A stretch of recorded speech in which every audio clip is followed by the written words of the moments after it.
What was that? What? What's that sound? Where? It's aliens and they're living in your town. Damn. They have arrived. What? They're all around. So many aliens living in your town.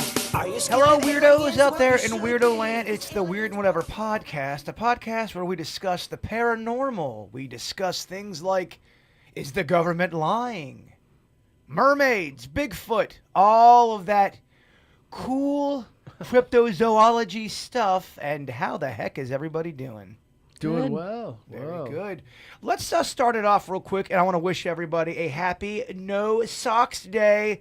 Go sock free today. I never wear socks. I don't even own socks. You're crazy because I'm so pro sock. I almost won't go anywhere without socks. Do you make love in socks? No.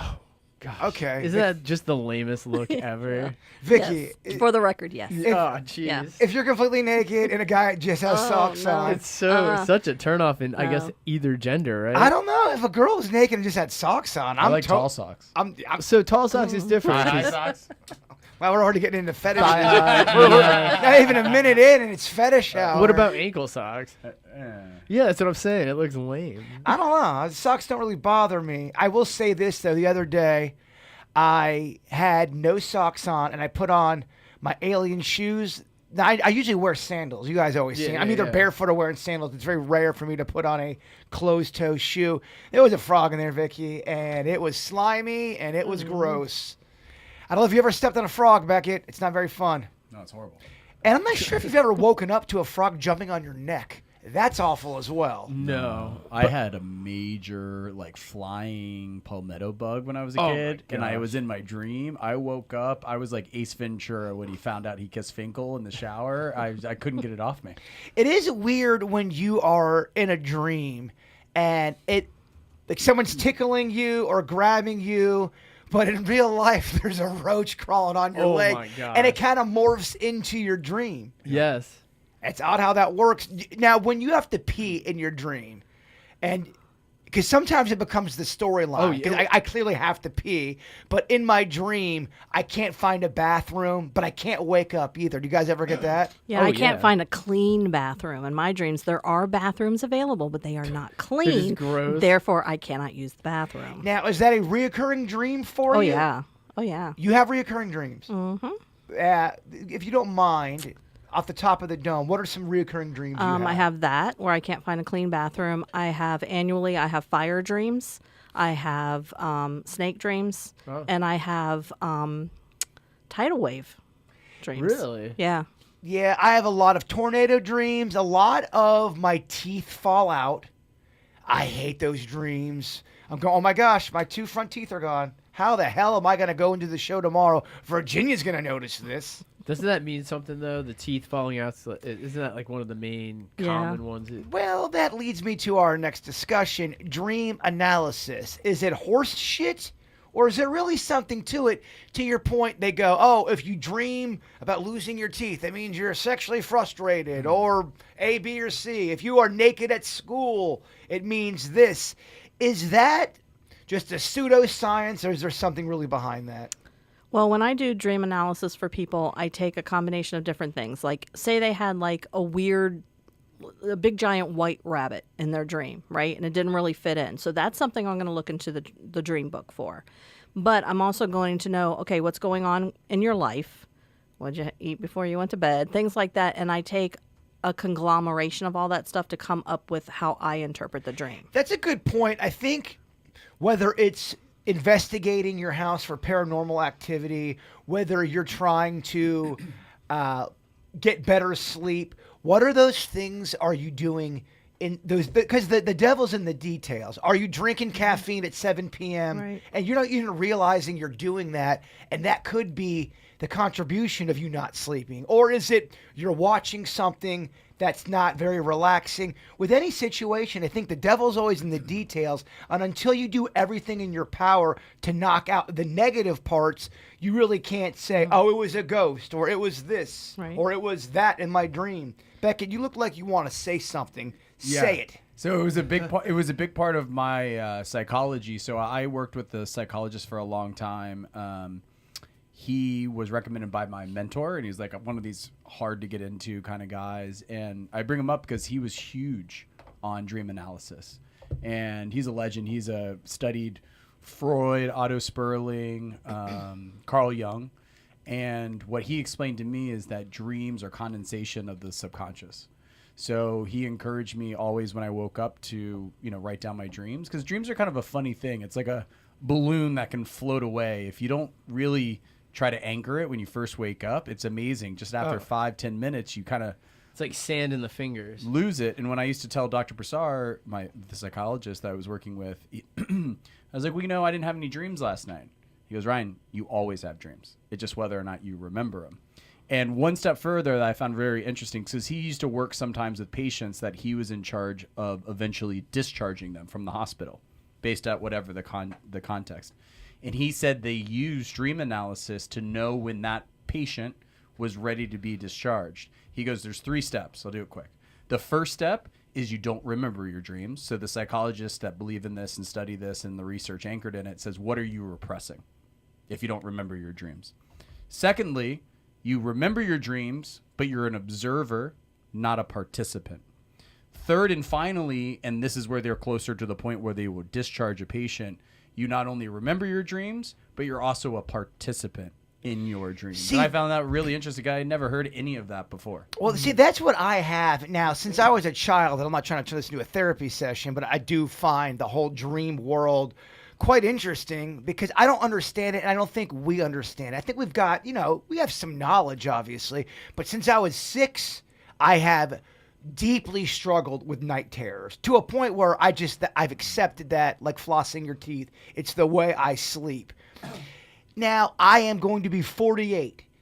Is that something you can reverse? Can you get those night terrors out of you? Or is that something that you really probably have so deeply rooted inside of you, it's going to be like a chronic thing? It's always going to be there, but maybe there's things to manage it. Well, I would say if you get to the root of the issue why you have the night terrors, then they will disappear once you face whatever that is. But what if you don't find the root, Denny's? What if you're searching for that root, and half your life you're searching, the other half you're dreaming? Well, I think that's why people go to therapy and stuff, Yeah. right? Mm-hmm. To kind of get to that root. That's the point, and that's what they say in therapy. What's the origin story of it? Mm-hmm. What's the what's that seedling? Yeah. Where did it all get fucked for you? That's right. Where is it? Yeah, it's usually Where did you make a wrong turn? Where's it most painful? Wouldn't you love to be able to go back and just pinpoint if you've got any kind of mental issue where you have anxiety or just something that's crippling you emotionally? Wouldn't you love to go back to that one moment to where it finally broke the dam and said, all right, now Beckett is this? Yeah. I would love to be able to pinpoint that. And Denny's being a new parent, you're probably always worried all that the you're time. doing that to baby Lachlan. Not on purpose, but you go, dang it, I got upset in front of him. Does that all of a Yeah, sudden or- make him impatient? TV, there's so much violence. You're not even really keen to it until you have a kid and you're like, oh man, should he be watching this? Like, Yeah. Saw me walking around the house in nothing but socks. that's another thing that's kind of weird too. Well, baby Lachlan is going to be your son, my godson, going to be 2 years old coming up. Yeah. And I know in the beginning, it's your first kid.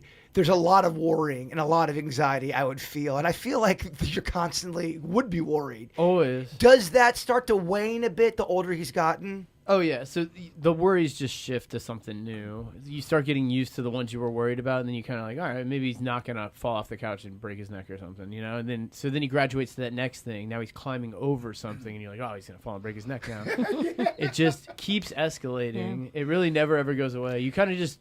It's like living alongside a problem. To me, I think and not every kid is like this, but if you're really close with your kid and they get old enough to where they almost kind of start to they're not trying to diss you, but they're like, yeah, nah, Mom, I'm going to be going out with my friends, or I ain't got time for that. That's got to hurt a little bit. Or do you accept that and get over it pretty quickly, Vicky? I have yet to have any of my children say, hey, I'm going to go. I mean, Lindsley and I are the closest of any of my, she's a girl or whatever. And I know that I will always be her go-to. There's no way that we're not going to have the same relationship we have now, 20, 30 years from now. Of course, my older son, grew up, got married and stuff like that. And so, yeah, he went and had a life, but he's getting divorced. So now he's back in. Okay. Now he's cycling back in, to my life more, like he was before, they split up. Yeah. So, yeah, I mean, I really don't think I'm ever going to have empty nest or my kids just go where I talk to them once a month or something. I just don't think that's ever going to happen for me. Well, I think that's great, though. I love it when people are in their 30s and 40s and then their parents move in with them. Not because it's not even that it's a necessity, because they kind of want to. They like that. Now, not everyone's fortunate to have that kind of relationship with their parents. I think we all get along with our parents, right? Yeah, definitely. Yeah. That's Had good. like an Everybody Loves Raymond situation. Hello, Raymond. Do you sound just like I him? do not. I do not sound like Bradley Garrett, or what is it? Brad Garrett. I've been working on a Raven. It sounds just like him. Also, too, just to take note for everybody, if you are playing along at home, it's also National Have a Coke Day. Enjoy the classic Coke. Are we Coke fans here? Nah. So did Coca-Cola come up with that holiday? Exactly. All these holidays, I think, are just a big scam or a commercial now. You're right. Did Coca-Cola come up with it? I'm always the odd man out on this, but I do not like the flavor of Coca-Cola. Get the hell out of my house. Pepsi Cola, RC Cola, they all taste the same to me. That's insane to me. They're just, it's such a weird, it's like, what is it? Is it caramel? Like, what is that flavor? People used Cocaine. They used to get Cocaine. So if it was cocaine flavor, I'd be all for it. It's cocoa leaves. Yeah, so I know it's that, Yeah. but I'm just saying. It's like, not cocaine, Beckett. No, it's cocoa It's from- leaves. They it's kept made the- No, I know it's cocoa leaves. It's not cocaine. But no, I know. But they try to keep the flavor of But the that cocoa. flavor, I don't know. It's like black water, like bubbly black water. I don't know. Oh, black water. I like keep Dr. on Pepper. rolling, man. You don't like So Dr. Dr. Pepper? Pepper's good, but Okay. Bird knows what's up with Dr. Pepper. Dr. Pepper is great, I love but Dr. as Pepper. soon as you bring out Dr. Pepper and there's no ice in it, let's say you get a cold Dr. Pepper. No, you don't like that. No, it's cold. It's in the can, or Just pulled it out of the thing. within 47 seconds, it gets warm, thick, and turns into triaminic. The Yeah. minute you pull it out, you got a timer. You got to go fountain. You got to go fountain with Dr. Pepper. Even with fountain, it gets thick quick. I mean, also too, we don't live in this perfect world where there's a fountain on every corner, Beckett. I mean, 7-Eleven. Look, don't get me started on 7-Eleven. I want to stay focused tonight. I love 7-Eleven. I'm a big fan of them. Root beer. National Give Someone a Cupcake Day, and then of course it's Zombie Awareness Month. Now I like to always kind of go through the crew and see where we're at on the things we believe in. At one point, nobody I think believed in the possibility of zombies ever happening. Have we changed? Now, look, hear me out. Don't think of it as the regular brain zombie.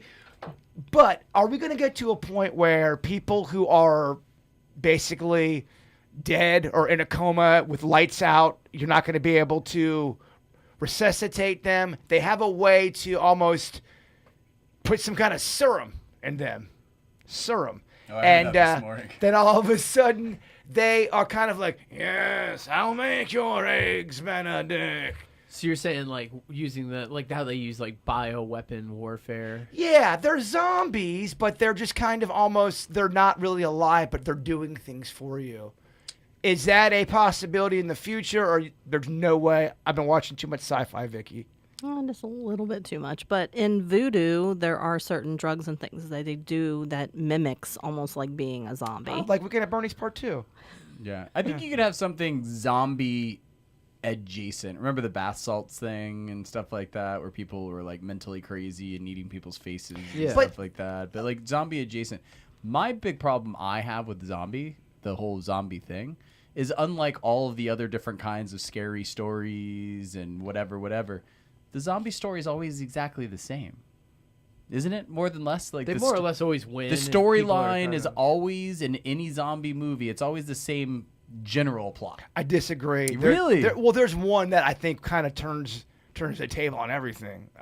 Thing called Thriller. They do a big dance at the end. That's true. Kind of awesome. And it's in unison. So the term zombie originally was from voodoo, right? Isn't that where the term more or less came from? A zombie, somebody that was resurrected either from death or possessed. I don't know. You tell me, Cotillion. That's whatever. That's what I always thought it was. I thought it was related to that. And then over the years, it's kind of morphed into, I don't know. They make these super zombies now. Like, where's the line drawn? All right. The media, the government, everyone puts out just a holy shit kind of a bulletin. And it is a takeover of zombies across the world or a takeover of dinosaurs across the world? What freaks you out more? Let's start with a Vicky. And we're talking dinosaurs that fly as well. Well, dinosaurs are just animals, so I totally could be a dinosaur's friend. So I'm not scared of them. I just watch, make sure they're coming. I'll, make sure I'm protected. But I don't want zombies because zombies are always oozing some kind of liquid. Easy to kill the zombie. All you have to do is shoot them between the eye. Dinosaurs, they are multiplying at a rapid pace. Porking, eggs galore. Beckett, thoughts? I'm going dinosaurs. You're scared of the dinosaurs more. No, He wants I'd rather dinosaurs. have dinosaur proliferation than zombies. Like people can work together. We can like go underground, do some bunkers. Yeah, people love working together. We can't even handle no toilet paper. You think we're going to work together with dinosaurs? Shit that. My God. On the other hand, that's the only way you have world peace. You have an outside threat. And if That's you what have they an say. Yeah. They say that, It's but the only way. I'm starting to. I don't mean to be a cynic, but I'm starting to lose hope. There could be 9 ships across the globe, and somehow Fox and CNN would still Right. be yelling at each Fighting. other. And oh my gosh, the Republicrats. Denny's, what are your thoughts? I'd probably pick zombies, right? I feel like dinosaurs would be destroying everything. I'm with Denny's. I think zombies are easier to take care of, right? They are. I've seen it. I just feel like dinosaurs. It's gonna be like that movie 12 Monkeys, where we have to hide out from But them. I think you're missing one important point. There's only zombies if they're contagious and they're spreading, which means your friends, your family can become zombies. Well, thanks for joining the game. that's- These are contagious zombies. Right. That's what I'm saying. That's why I would not go zombies because the dinosaurs aren't contagious. You're hear not you, going to but they're lose just- anyone. They're massive. This just in, we've learned that the raptors in the sky and the pterodactyls, the raptors now fly, Denny's. They've morphed. So we got T-Dax. We got T-Dax, we've got raptors from every angle. You're walking out of Target and you have to deal with. Well, that's what I'm saying. They're also in the water. Yeah. And they're big. I don't know. I'd say zombies. Denny's, how wrong is Beckett and Vicky? Well, you know what? You can't come in our underground bunker then and let the zombies go ahead and eat you. World War Z was a good movie with Brad Pitt. That was I a good movie. I will say that. I was surprised. World War Z, the first 7 minutes, I didn't know what to expect. The first 5 to 7 minutes of World War Z Are awesome. is very intense, Yeah, and yeah, it's yeah. awesome. So I It's put great. that on thinking it was going to be so generic and lame. And I was like, damn, this movie's pretty good. Me too, I That thought one the me same too. thing. Snuck up on me. If you are a zombie fan, you probably have already seen it. But if you For are sure. zombie light and you're a fan and you have not seen World War Z, definitely check it out. It's Is pretty that darn good. 2010, 2012. And another endorsement, Train to Busan, which I've said before on the podcast. Yes. Excellent zombie movie. You Okay. can get it dubbed or you can read whatever. It is an excellent zombie movie. I love it. Well, guys, great zombie talk. Very, very 2013. insightful stuff.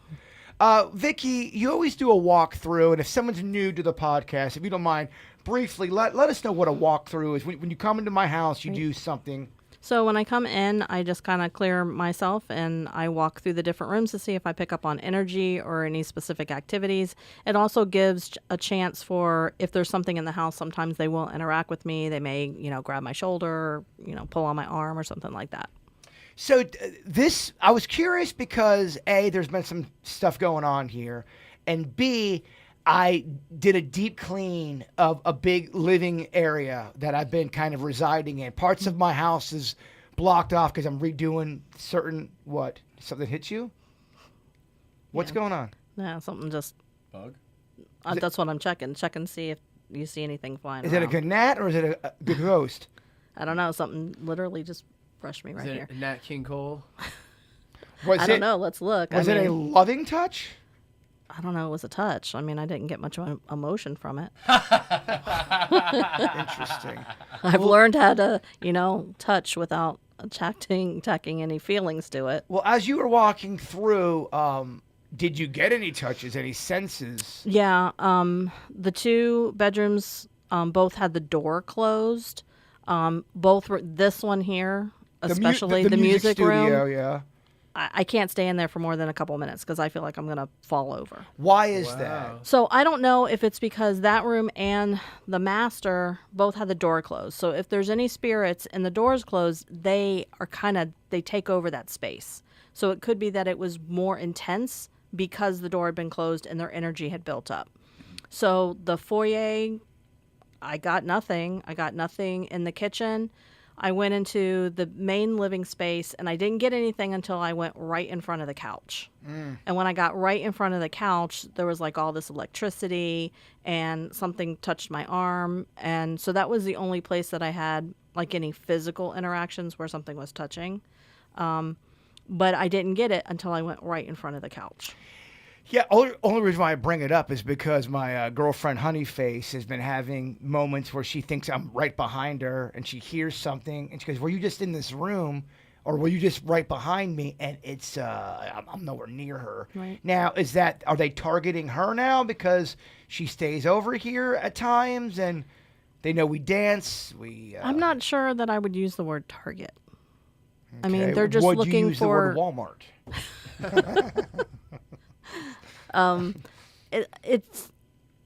I think they're curious and they want another person's attention. They know they're So- not going to really. They know they're going to get mine, but Yeah. been there, done that. Dennis. I mean, the next, which I made a prediction before on another podcast, watch for the hair pulling. That's going to be the next step. And by the spirit. Beckett, I saw Beckett instantly get a boner. Like, really? What are they wearing? Wait till you tell your girlfriend that. I mean, I saw Beckett light up as soon as he said hair pulling. Yeah, that's curious. So you did sense something tonight, because last week you said not it was nothing burger. Yeah, but the thing is, the more I'm over here, like we've actually been really consistent with the podcast. Yeah. Like every week, we've been consistent. So I get a little more desensitized every time I've been in a location because I'm familiar with it. And so, I mean, if we keep up this pattern, I mean, in a few weeks, it could be that a walkthrough is going to be useless. Denny's, I know that you get asked this a lot, but just in case, because we are getting some new people that listen to the audio part of our podcast, you are a person who does not believe in this shit. You think me and Vicky are pretty much just out to lunch mentally. No, I would say that I feel like a person becomes a believer because they have an experience, and I just have not personally had an experience, so it's just tough for me to synergize with it. Let me push back on that for a second, because clearly you've done the research. And do you think sometimes people are desperate for answers? They are looking for answers. They're searching for something greater than just the average life, and they manifest things that are not there, making their own narrative. What are your thoughts on that? For sure. So I think in a lot of cases, people look for answers and things, as you're saying, and they'll look to anything. They'll look to religion. They'll look to, so a lot of times, like even Vicky says, the process of elimination, you start with what you know and what would typically happen. And if it doesn't fall into one of those categories, then you look to something different, like what could it be? So I'm getting a robocall with my Quantum Leap ringtone. I had that Quantum Leap ringtone forever. Yeah, no notes to Fire Talk days. Yeah, sorry. I muted it. I get robocalls like crazy because I signed up accidentally on something online. Oh, it's brutal. I'm going to change my phone number probably. But so I think people will look to religion, look to spiritualism, and if they could find other people who have had experiences that are similar to theirs, they will band together and try to either come up with answers. Like it seems like you guys investigate this stuff because you've had experiences. I just don't tend to investigate because I don't really have experiences with it, so it's tough for me to have interest in the investigation. And people will say, okay, you're ghost hopeful. Yes. And then they try to lump me in that category as well. I'm not ghost hopeful. I'm a researcher. And I've had team members that were very, very ghost hopeful, and they didn't stay on the team because I don't need somebody every time we go on an investigation crying that they got touched. Yes. That's just because they want to feel like they got touched. They didn't actually get touched. Well, you also, like any kind of job, any group you're involved in, there's always going to be one person that just goes a little too far, that wants the attention. And, Vicky, I felt some kind of a claw. It rubbed my retina. I can't chills. Yeah. And you're probably going, shut the fuck up. Yeah, well, they're actually not 100% allowed to tell me anything on sites, but if we're especially if we're in the house. We usually will do some rooms, we'll do some investigations, and then we'll move it outside for a little, powwow kind of thing. And if somebody starts going on and I can tell that it's totally an exaggeration, I'm like, yeah, okay, we're going to go back in. And because I don't need somebody else on the team catching that fever when I know good and well it didn't happen. Yeah, there seems to be some drama in the paranormal world. Oh, there's a lot of drama especially between teams and between, reality TV and all that kind of thing. And it's kind of laughable almost because we don't get paid, Well, I mean, the people on TV, they've got a persona. You got to get like a whole Vicky, the vampire venomous Victor. Yeah, I would never, not that anybody's offering me a position on TV, but I would never do it because I know for a fact someone that I know was on a TV show and they rewrote what actually happened to him in the segment. Do I know this person? Yes, you do. Did I have a gut feeling about this person? Probably. That might have led to an argument between me Yes. and you? Huh, maybe my gut's not so bad either. No, but he actually did the show. He changed the story. And I would have been, I know that people think I'm stupid, but I would have been like, that's not what happened. I'm sorry, I'm not saying that. Find somebody else for your show. Huh, isn't that something? I wish I could go into more detail. This is what we would call ghost drama and gossip. But there has been, there was a time where me and Vicky were involved in some kind of ghost drama, and it's pretty laughable. Yeah, I think I kind of remember that. But to your point, it happens in all kinds of things. It does. It happens. For sure. It happens with doctors that went to med school and have a license to practice medicine. Like Dr. Oz has been in trouble for pushing all kinds of BS stuff on his show, right? Like, lose 50 pounds by taking this like fruit extract. It's like, it's just like, TV. I don't even know. is Have entertainment. you guys ever been in this situation? I swear to you, at least 3 times this has happened to me, where I'm either at the dentist or at the doctor, and there is a legit uncomfortable fight that breaks out in front of the patient, whether it's between the doctor and the nurse or the practitioner or the person at the front desk. Or if you're at the dentist, between the hygienist. They're fighting right in front. You're in the chair going, what? Am I at holiday dinner with my family here? Should I come back at a better time? Yeah, I mean, when that shit starts to happen, you go, all right. Yeah. So, to your point, in any field, Yeah. people are just butting heads with one another. Especially anything that doesn't have immediate results or super, physical, tangible evidence. It's ripe for exploitation. Yeah. I think it just sucks because it definitely muddies the waters. It does. Let's get some Ask Vicky going. Ask Vicky. Vicky, what's your perspective on the increasing number of UFO sightings being reported? Are we on the verge of a major revelation that has to do with spirit, or is this something completely different? Because there is a whole group of a community, if you will, that think paranormal, ghosts, spirit, and aliens are connected. Mm-hmm. Do you believe in any of that? Yeah, there are very well-known people in the paranormal field who have connected all of the Bigfoot, UFOs, ghosts, all of that stuff have connected. That it may be a loose connection just because they're not traditionally accepted things. They're unknown things, but if you look like certain things like UFO sightings, a lot of times, if it's a remote area, you will have a lot of Bigfoot sightings in the same place you have UFO sightings. You will have hauntings in a lot of places. I'll give an example, a local example. There's been a lot of UFO sightings out in Jupiter Farms. Okay, right. A lot. Ooh. And I have investigated a lot of houses in Jupiter Farms. So it's so many that you got to say there's got to be some kind of connection here. Beckett, you hear things of Bigfoot, UFOs, Jupiter Farms, thoughts, opinions. I tend to believe in life out there more so than the rest, although I'm open-minded to all of it. So I like to keep them all different. It stays, Like your little safe syllabus, Beckett? You like Yeah. different categories. You don't want them all to be. Yeah, I like to analyze each thing on its own, and whether it's Loch Ness or Bigfoot or paranormal, Mothman. or life in other areas of the universe. I like to think about them all differently until, like Denny says, I'm shown a connection of some sort. Well, the thing about Loch Ness Monster, your Bigfoot, these are things that could be prehistoric animals that somehow just survived. Because, I mean, we're always discovering things in the water that, oh, this thing was 1,000,000 years and it still survived.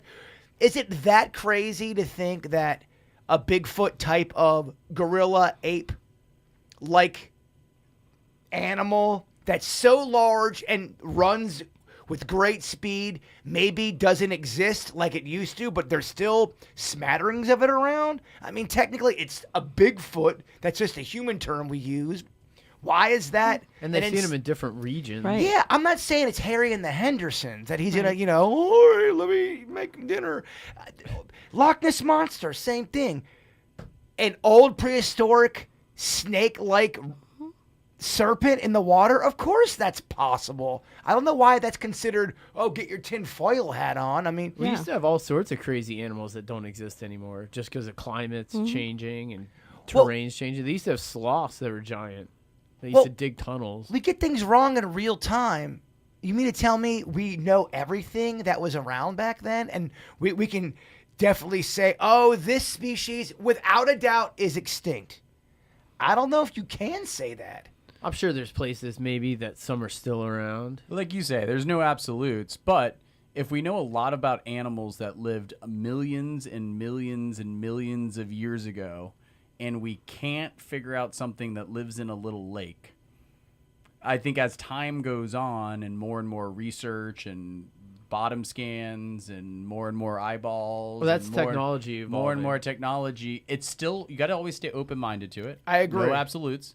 But I think the door starts to close a little bit more on the probability. If you're a betting person, right? And you're like, okay, this is one lake in the northern Scotland.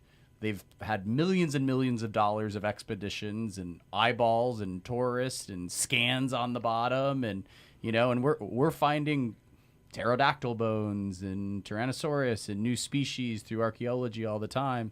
Seems less and less likely. Well, let me counter this then. With your technology analogy or example, they are using technology and they're finding lost cities they never even knew existed. They wrote these areas off geographically. They thought, oh, it's just plants and trees.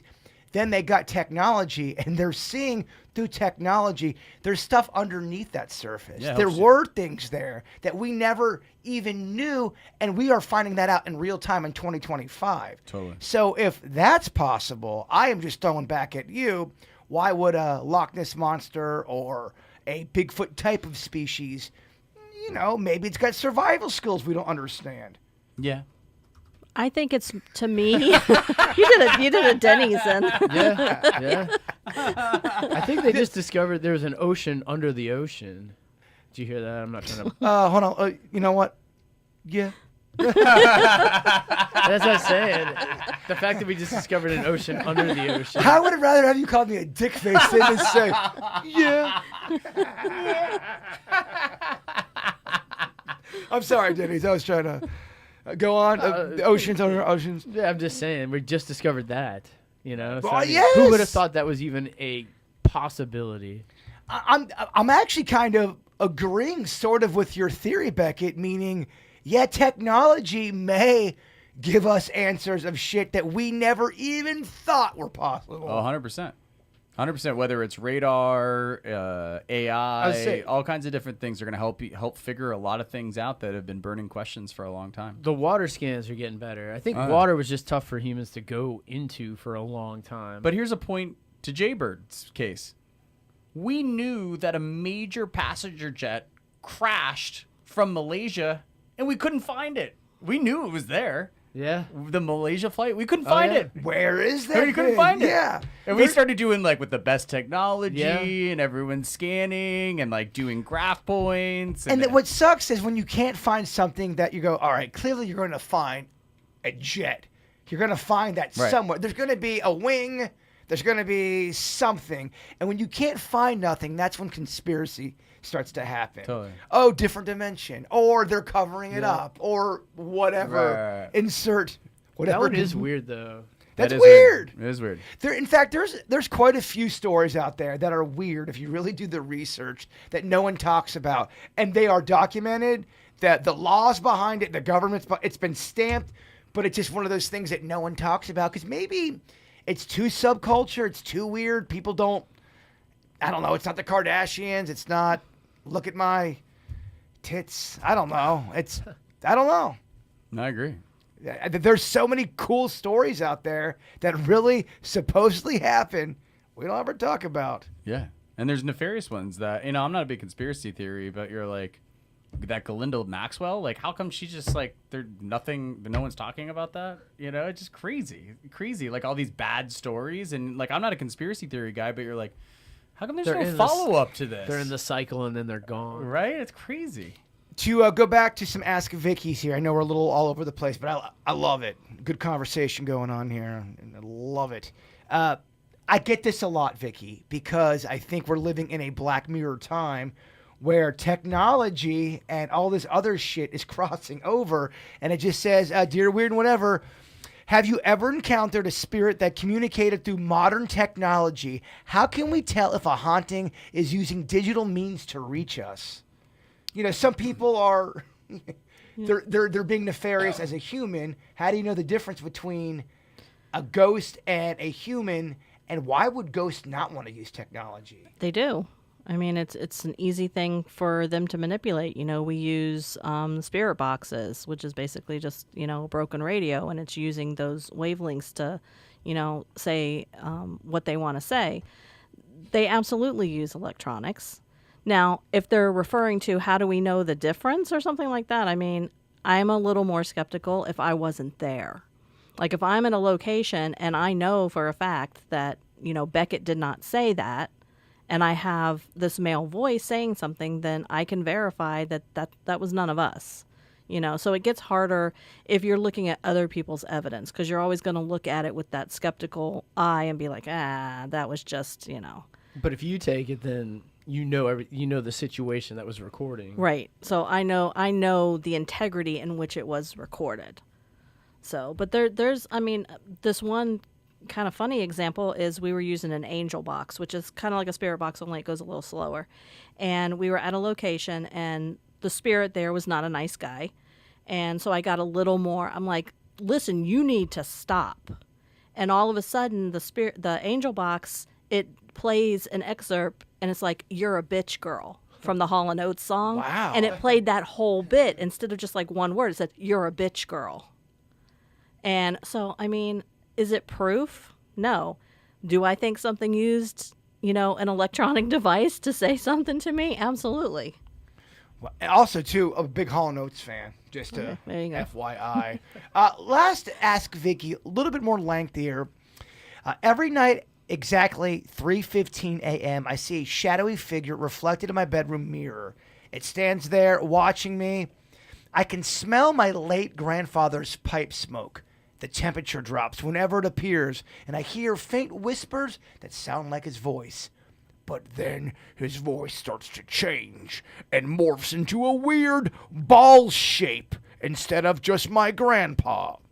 How can I be sure this is my grandfather and not something darker pretending to be him? I seriously, the joy of visitation from our loved ones that have passed is that they will happen in random moments. And when I say random, he's not going to come every night at 3:15. So 3:15 means someone's got a schedule and you got to go stalker, girl. Yeah, because, there was, especially most of the time our loved ones visit us so that we know they're there to give us some kind of confirmation, some kind of comforting. You're supposed to be asleep at 3:15. And I will say this, that whole bewitching hour from 2 to 4, that's what I guess they say it is. Man, I'm a believer.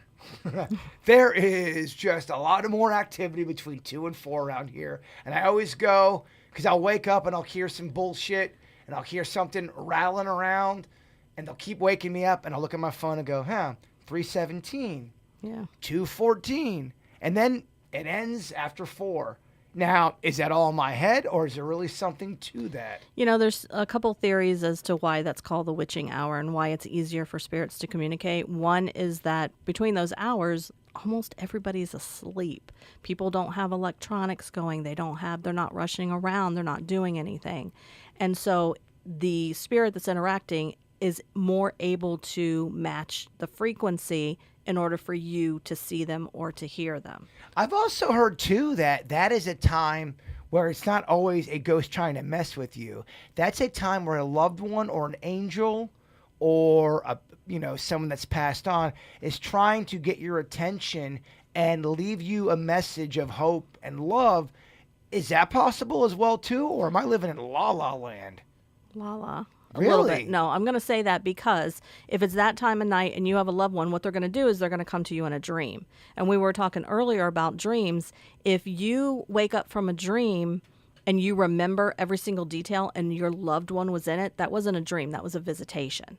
So they're going to come to you in dream form so that you can remember the interaction and you can remember what they're saying. I did have one dream about my mom where it was kind of, you know when you see a movie, you're watching it, and it kind of, there's a sound effect, there's an echo, and then kind of, and it kind of snaps you out. That was she was very in a peaceful mood, and she was right over my bed. Now, this was a dream. She's like, "Hey, Jay, what's up?" And then all of a sudden, I like snapped out of my dream, and it was eerily quiet, and I just kind of went, huh. Now, in your opinion, hearing something like that, visitation or someone fucking with me? I mean, it could be either, but if you felt peace from it, it probably was a visitation. And for whatever reason, maybe you had a night terror going on and she couldn't interrupt that and go ahead and appear in a dream. I felt an odd, weird comfort, but it was weird. Huh. With that said, it might be time for some Denny's Random Facts. Our sweet Denny's does a great job hunting, just scouring the internets, the encyclopedias, the dictionaries of way back when, really doing the research. Denny's, if you give us a great factoid, Vicky, our educator, she gives you an A, and if she hates it, she gives you an F. Sweet Denny's, the floor is yours. Yeah, it's been scouring the forums, the Angel Fire pages, all of them. Let's see. So what do you guys think about this? Here in the States, you get in an accident or something happens, you call for help, and they send an ambulance to pick you up, all that fun stuff. Well, in India, what do you think of this concept? They have the same thing, except for trees. They have tree ambulances. If somebody reports a tree is in distress or a tree is infested with termites or pests or has disease, they send out an ambulance team to fix that tree and get it back into health. And the reason is that they consider trees very important there. I guess for a long time being in the desert and off the plains and the mountainsides, they have a lot of heat and a lot of just still air. And they started building giant cities, and there was kind of pollution going on, and it caused the temperature to rise. And the best solution they came up with was to plant trees, and it reduced the amount of heat in the cities enough to where they consider trees very important, to where they have teams come out to keep them, functioning. So what happens, I guess, is if you have a tall building, that building generates a lot of heat, and it creates heat like this, kind of like a bell shape. Mm-hmm. But if you plant trees and stuff, it keeps that bell shape more upright, so you can keep cooler zones. Wow, much like a Karate Kid 3 when Daniel LaRusso tries to take out the bonsai tree. The bonsai, as he says. The bonsai, and he breaks it. The tree's very important. It is. So they have a team. They decided, New Delhi decided they needed a team. In 2010, they created a team of ambulances in a larger effort to protect all the greenery in the capital. They hold it as a very important commodity. We just take for granted so much how we need trees and how awesome they are. And first of all, they're beautiful. Secondly, they are keeping us alive. Yeah, it's the lungs of the planet. Well, so right now I'm in the process of tearing up all my grass. I've talked about it before. So now it's a lot of dirt on one side. and it's so hot you can't even walk on it. And then I have artificial grass in an area, which also, as you pointed out, which I knew about because Beckett told me, that stuff gets super hot too. Super hot. You don't realize how much heat comes off all that, but then you step on one grass patch and it's nice. Cool. You just don't realize how much it absorbs. It's a good idea to line your house kind of with some trees just because they'll absorb so much heat from hitting your house. Almost kind of like the planet knew what it was doing. Yeah, people don't realize just the difference from having a dark roof to a light roof. Mm-hmm. Oh my, Huge. the difference. Think about when you wear a black shirt outside as opposed to like a white cotton shirt. Like it's literally night and day, right? Like the heat that your house just it's insane. And Paris is doing that with they're trying to get more green and whatever. Just the amount, you go to Manhattan. Everything just like radiates off the concrete, and it just becomes like this whole like kind of, Manhattan. yeah, Manhattan. Yeah, it becomes crazy. You go there a lot.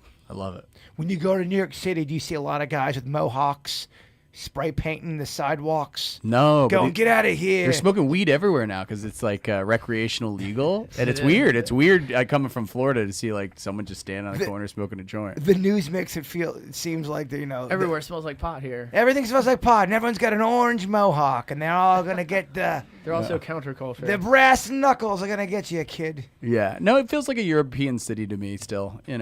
It's nice, it's safe.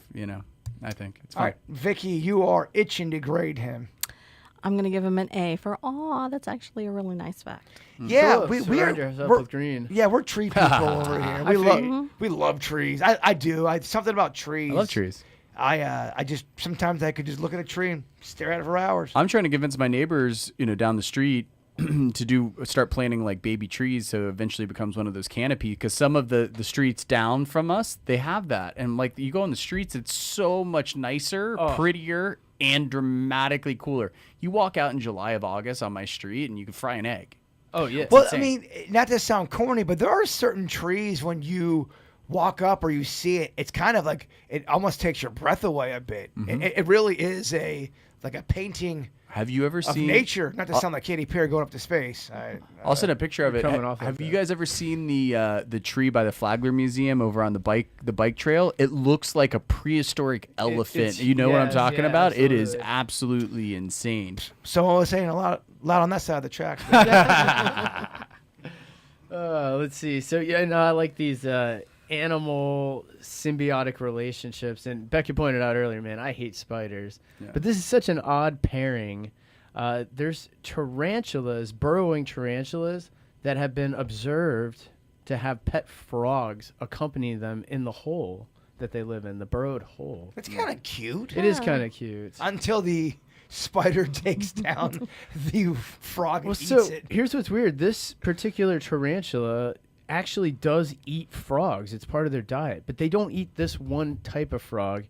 And they've developed a relationship where the frog tends to the spider's eggs and eats all the bugs in the area and actually will leave bugs for the other spider. And the spider offers protection to the frog. The spider is bigger than the frog, and it'll eat, anything up to a bird. Wow. So they have a weird relationship where they help each other. Now, they don't really, I don't know, in the hole, they don't really interact too much with each other. They kind of just tend to their own things, but they cohabitat in this one hole together, a frog and a giant tarantula.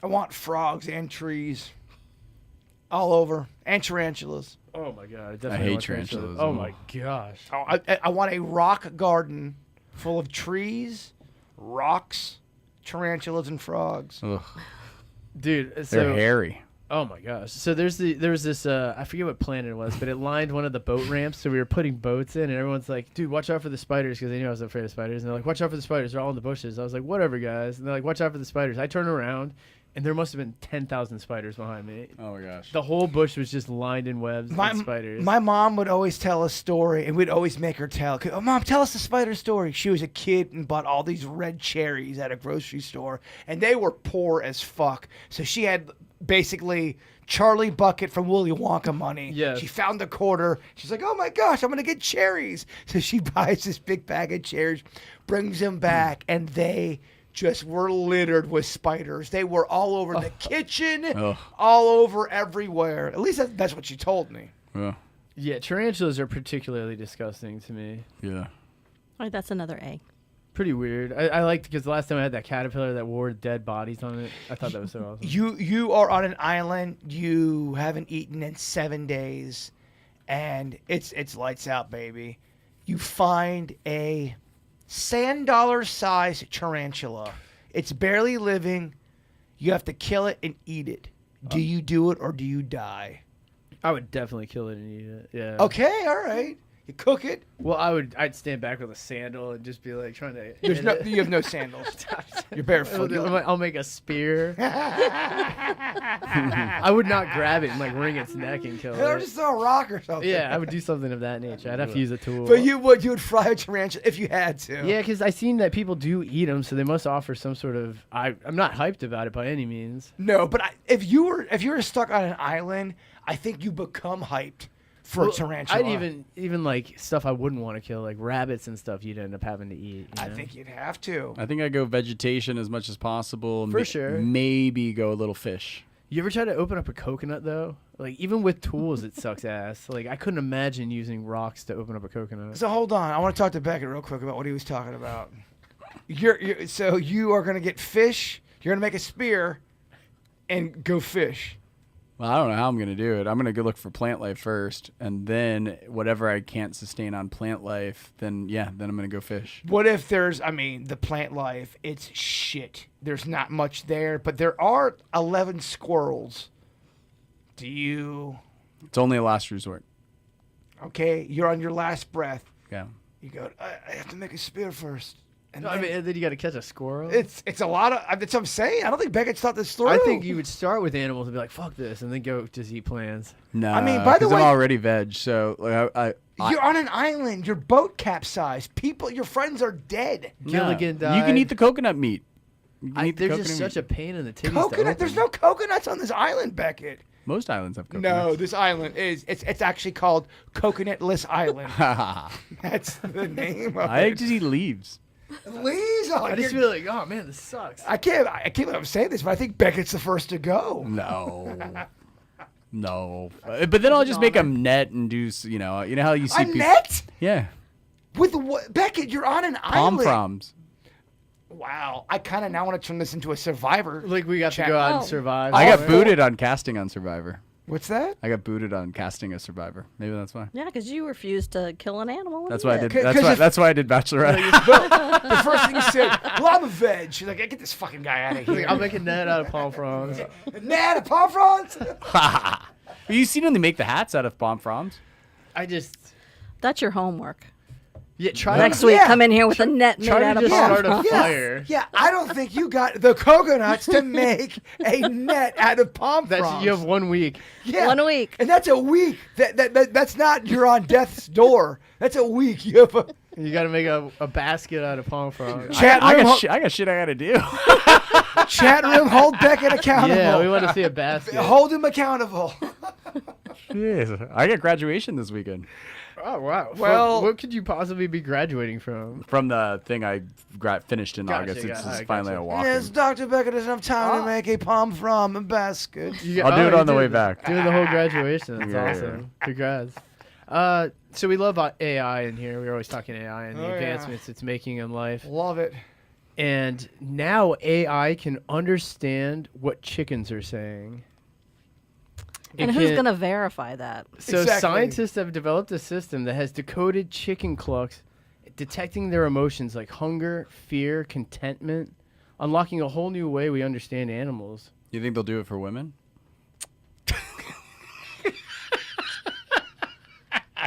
Sorry, Vicky. That was funny. I would imagine. I would imagine a chicken would not be great at going down on a person, or on a chicken. I think either way, the cloaca would be disgusting, right? Well, I mean, if chickens were, let's say chickens had human tendencies and they were about to get down, they wanted 69. It's like unbuttoning a shirt. Tell me if you want to be 69 like that. Peck, peck, peck. Definitely nothing with No. a beak, right? Ever. No, look, I'm sorry, Vicky. Please plug your ears. What the cluck? The clitoris, I think, is a little sensitive. The cluctoris. The cluctoris. Oh man. You can't have pecking going on. I just don't. on I the don't think clitoris. they definitely don't fillate No. or cuddling. Chickens are so not down about the oral. They definitely don't do any of that stuff. And that's something. That's kind of sad. All right, go on, Danny. You got us talking. No, it's interesting. I've heard that they were trying to do that for dolphins. So I think this is opening up a world for a bunch of different animals. But I grabbed some chicken sounds that have been emotionally identified. I was gonna play them for each of you and see if you guys can identify what this chicken. Ooh, we have to guess. We have to guess. Yeah, we'll go around the room. Let the cluck. Now, is there any scenes here where there's a clucktaurus involved? All right, so If you can find it. Bird. Yeah, I'm still looking. You set back it up for that one. Speaker left blown. All right, so I'm gonna play a chicken sound for you, Bird. You gotta tell me what emotion do you think this chicken is trying to convey here. So I looped it twice. Oh, okay. So I think that actually is a chicken leg spread back and getting clitoris. Clitoris. It doesn't have to be sexual, right? No. Okay. All right, But so you're saying this chicken's feeling aroused. Never mind. Take that away. This, All right, this play chicken's in it. ecstasy. Play it one more time. That chicken sounds like it's in ecstasy. That's good. Unfortunately, I like it. That's the sound It's of a Beckett chicken. approved. I give it an A grade. That's a scared chicken, Bird. They're scared? Oh, my God. It is. It's a little bit scared there. All right. I'll play along seriously. Vicky, let's see. What do you think this chicken is feeling?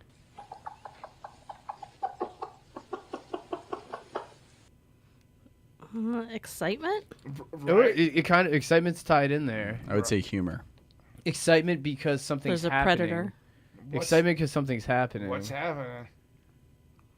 Peacocking? I'm doing the Cluck Flirting?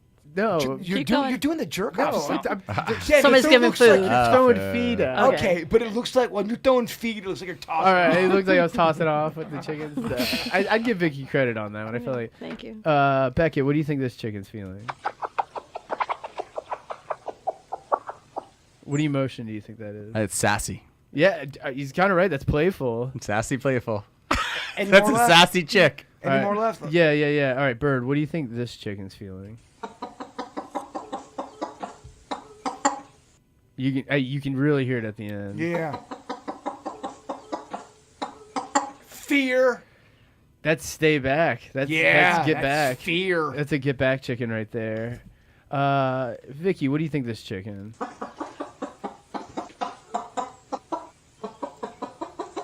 I mean, I kind of feel like I can get that chicken. Is anybody doing this kind of content right now? Hopefully not. Is safe. anybody doing chicken We're cluck? safe. Oh, it sounded like it was bitching at somebody. Kinda. That one it was labeled as prideful. It was a little prideful. I think it was kind of I did some shit today. Look at me. I worked all day long. And we'll end with Beckett. This will be the last chicken clip. We'll let the good people get on with their lives. There's a little clue there at the end too. Oh, hold on.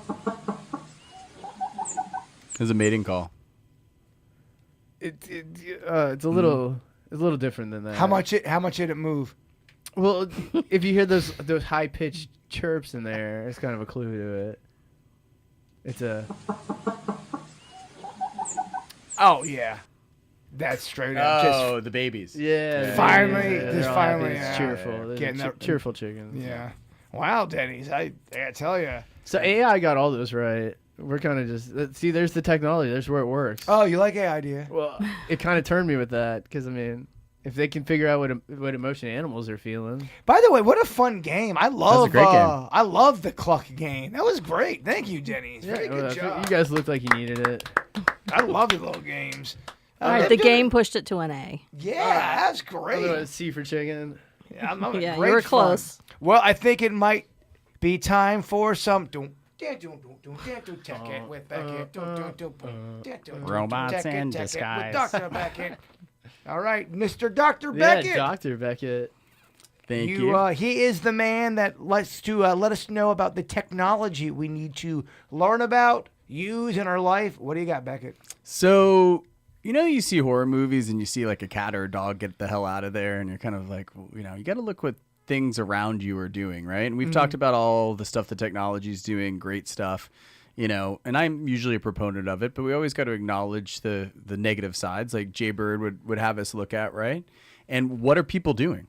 And I don't know if you guys have been following this, but there have been articles and movements, and they're almost doing it serendipitously. Like they're doing it in a way where they're not really publicizing it.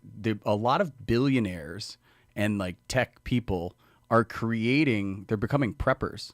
And they're creating like have you heard about this? They're becoming underground bunkers. Yeah. So I did a little research looking into it. So it's like the ultra wealthy and the tech people who are kind of putting us, in theory, and a lot of people's opinion, in this position, right? Peter Thiel, one of the main investors for Zuckerberg and Facebook, right? Peter Thiel owns a property in New Zealand. It's all prepper level security, full helipad, and like a lot of the stuff is like hidden, not publicized, whatever. So that's he's working on.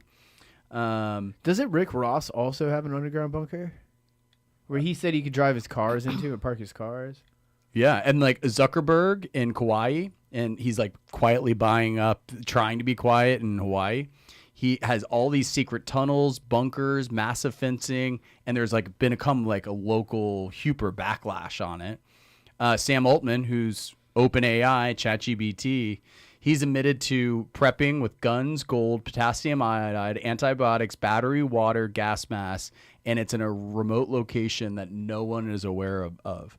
So, basically what the article said is this trend is reflecting the people that are kind of like helping make these kind of technologies, how they're acting. It reflects a fear of systemic collapse, i.e. AI risks, climate change, pandemics, and a desire to build societies. Some of them are looking like underground societies that are going to function as like a city, which...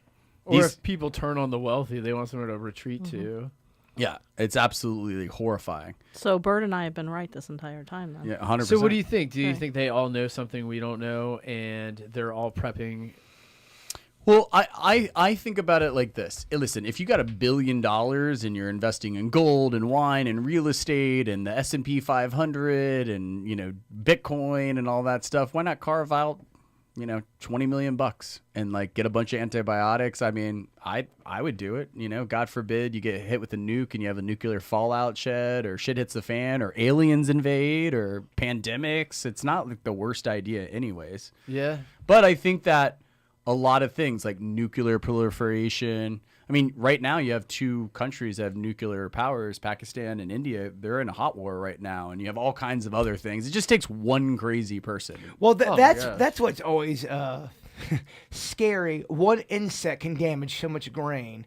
You could have a house party of 100 people, and then 101 shows up, takes a piss in the punch bowl, and everything. takes a dump on some lady's shoe, punches one of your friends, and then just wrecks your table.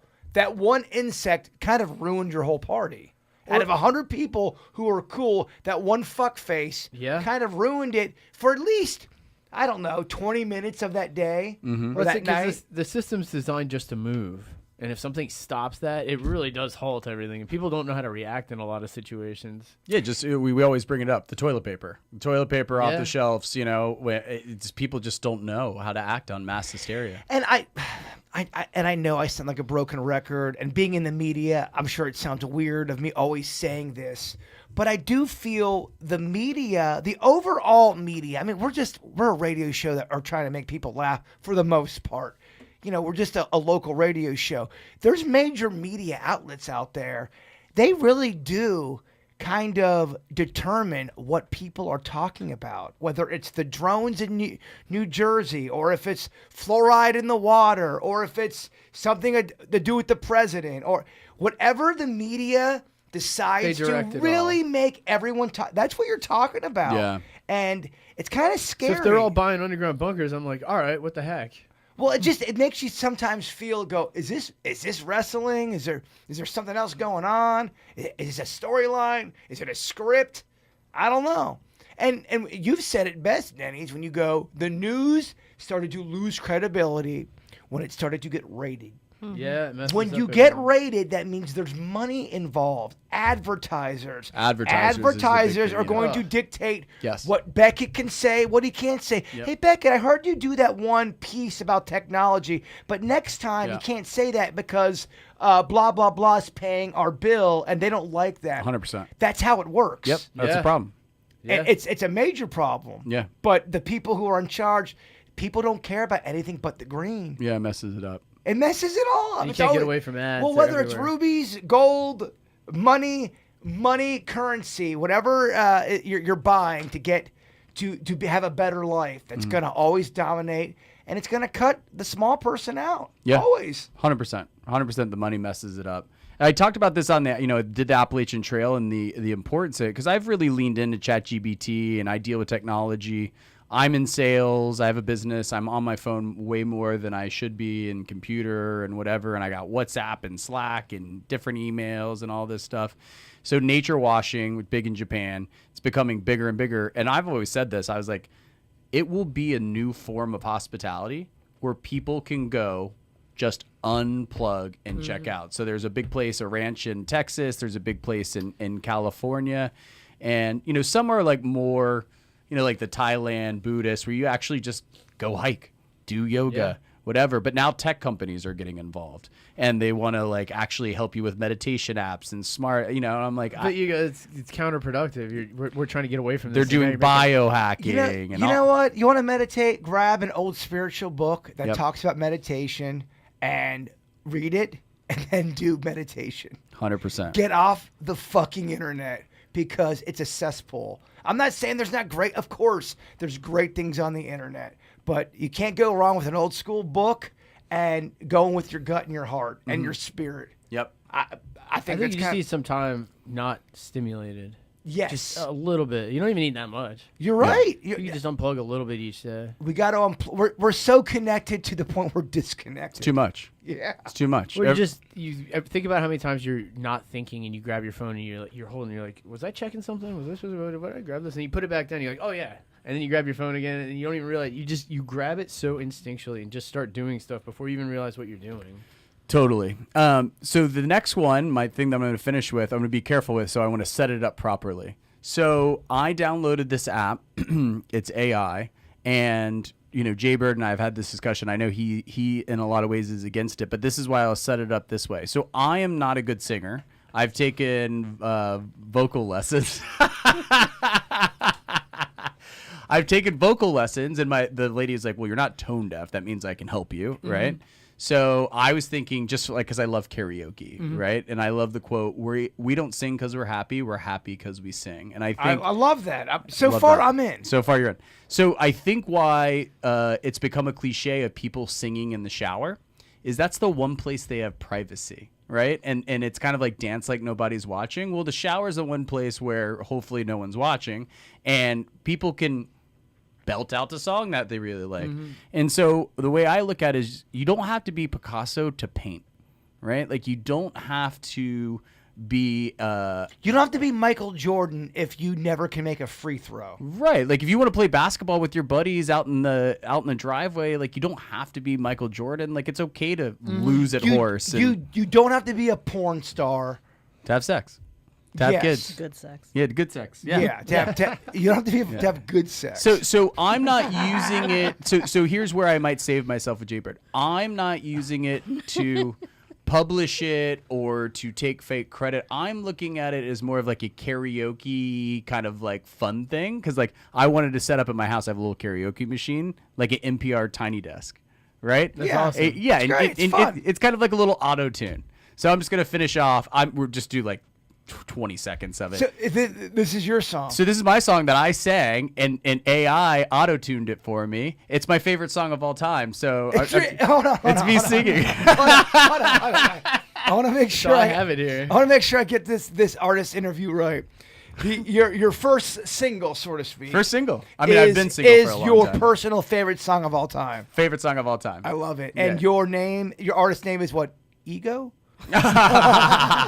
Ego in check. That would be a great name. Yeah, EGO. EGO. Go All by right, EGO. This is Beckett with some robotic help, you would admit? Yeah. All right, here we go. Yeah, 100%.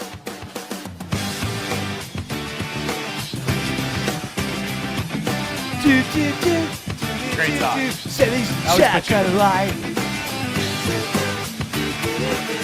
So it pitched you. Pitches me. Oh, you are doing the song. Yeah, he loves Third Eye Blind.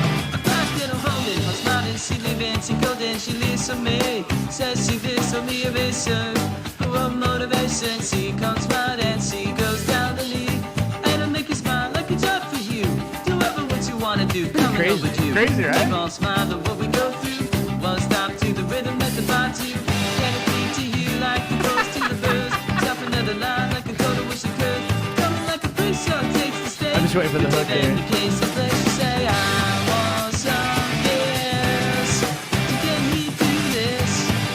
Simple talk kind of line. Baby, I want some Oh, here's the note. Here's the note. Then you can shut it off to the note.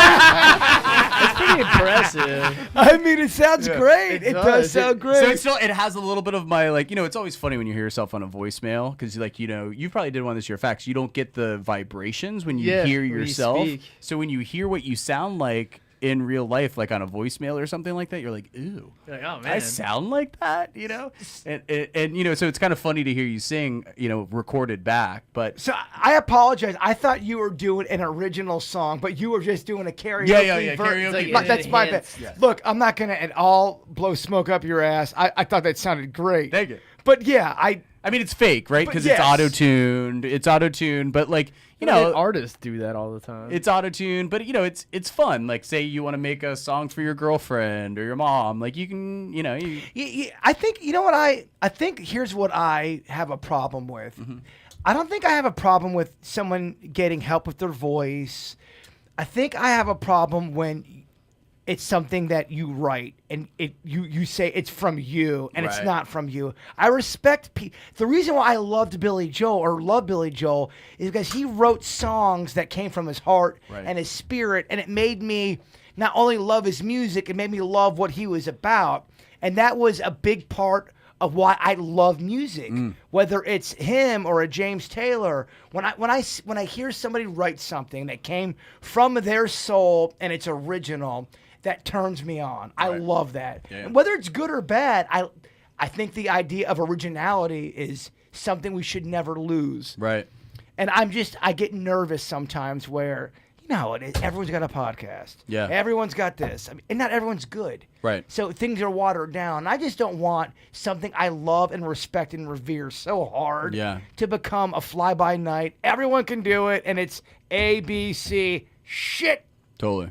Yeah. Well, I think Look, by the way, just because that's my opinion does not make me right. That's just my opinion. Yeah. Well, I think trying to think of different. Vicky has to go. examples. It's date night. Oh, okay. I know. I'm looking. I think the cream eventually rises to the top in For most sure. most situations. I think that's cool. I think in the future they'll have enhanced karaoke. Now there is a charm to when somebody sings off key, but Yeah. I have a feeling in the future it's a lot of fun to have everybody crush it. But tell me though, Sometimes it's horrible when someone sings off key. Though. But what's better? It is. though? Everyone gets a drink at that time. When somebody legit wrote a song, they get up there and they play it themselves, and it came from, and they're live, and Without they a doubt. fucking nail it. For sure. That's the human spirit, baby. Without a doubt. There ain't nothing gonna ever beat that, in my opinion. Totally what agree. do I know? I'm an old fogey. We have to wrap up. It's date night for Vicky. I've gone 15 minutes. 15 minutes. Dude, over. I know, You made a Vicky, I'm so proclamation before sorry. the podcast. One of my favorite things ever to do is play original music from our audience. If you have an original song that you write, please send it to me. Jason Pennington, KVJ at Gmail. The other one, it's what is it, Denny's? KVJ? Mail at kvjshow.com. KV or Jason KVJ on Instagram. You know how to find us. But if you are a songwriter or you know somebody, I think a lot of people get it twisted, Denny's. They look at our YouTube numbers and they think that's all that's listening. Our main numbers come from downloads, audio. So this is a good opportunity for songwriters to get their music out there. Oh, absolutely. This Yeah. goes on to the podcast as well. We just do it on the YouTube first. Our YouTube numbers are not great. We understand that, but our audio numbers are getting absolutely better, and that's what you want. So send your music so you can get heard. I want that for people who write their original music. It is not easy to get your shit played. No one wants to hear original music, Denny's. It's tough, man. It's Like you were tough. talking about, there's a lot out there. It is. So please make sure you send us your shit. We would love to play it. This week, we've got Loved the Hell Right Out of Me by Joe Kent. It's a country song. We play all genres, so bring it on in. Thank you guys for listening. We love you all, and Bigfoot is real. Date night.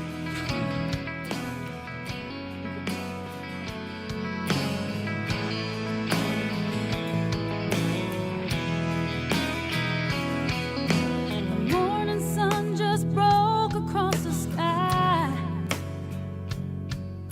and baby, I woke up by your side. Last night I went to places I've never been, and I got lost in the softness of your skin. Lord knows I'm a lucky girl. I only need the air I breathe, and you lying next to me. Yeah, you took me straight to heaven and loved the hell right out of me. Yes, you're an angel with wings that I can't see. You opened up a lonely heart and taught me to believe there's a fire burning in my soul.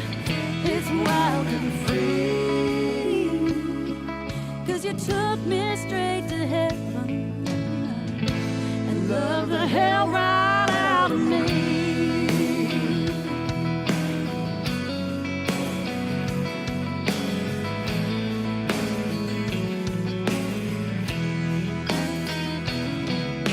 Tomorrow I will face this world again. Right now it's paradise until then. Oh, but I've got a new direction and a place I'd like to be. And it's with you lying next to me. Yeah, you took me straight to heaven. Straight to heaven, Love the hell right out of me. Yes, you're an angel with wings that I can't see. You opened up a lonely heart and taught me to believe there's a fire burning in my soul. It's wild and free. 'Cause you took me straight to heaven be straight to heaven. and love the hell right out of me. Yeah. Yes, you're an angel with wings that I can't see. You opened up a lonely heart and taught me to believe there's a fire burning in my soul. It's wild and free.